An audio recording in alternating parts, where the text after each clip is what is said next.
5 തരം ശിവലിംഗങ്ങളാണുള്ളത്: സ്വയംഭൂലിംഗം, ബിന്ദുലിംഗം, പ്രതിഷ്ഠിതലിംഗം, ചരലിംഗം, ഗുരുലിംഗം. അങ്ങനെ 5 ഭാവങ്ങൾ.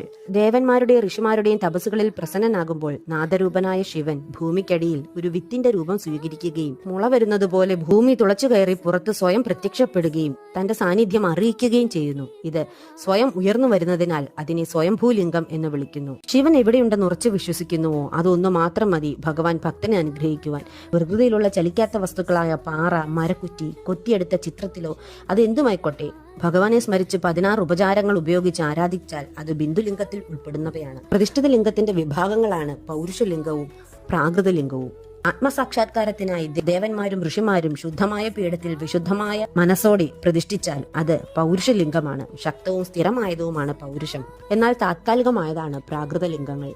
ചരലിംഗത്തിൽ ഉൾപ്പെടുന്നതാണ് രസലിംഗം അല്ലെങ്കിൽ രാസലിംഗം, ബാണലിംഗം, സ്വർണലിംഗം, ശിലാലിംഗം എന്നിവ. ദുഷ്ടഗുണങ്ങളെ അകറ്റി നിർത്തുന്നവനെയാണ് ഗുരു എന്ന് ഉദ്ദേശിക്കുന്നത്. അവൻ തന്നെയാണ് പരമശിവൻ. അവൻ 3 ഗുണങ്ങൾക്കും അതീതനാണ്. ഗുരുവിന്റെ രൂപം സ്വീകരിക്കുന്നത് 3 ഗുണങ്ങളുടെയും ദോഷഫലങ്ങളെ നീക്കം ചെയ്യുകയും ശിഷ്യന് ശിവനെ മനസ്സിലാക്കി കൊടുക്കുകയും ചെയ്യുന്നു. അതിനാൽ വിശ്വാസമുള്ള ശിഷ്യന്മാരുടെ ഗുരുവാണ് അദ്ദേഹം. അതിനാൽ ബുദ്ധിമാനായ ഭക്തൻ ഗുരുലിംഗം എന്ന ഭാവത്തിൽ ഭഗവാനെ പൂജിക്കുകയും അത് ആരാധിക്കുന്നത് വഴി ഗുരുവിന് ചെയ്യുന്ന സേവനമായി കരുതുകയും ചെയ്യുന്നു.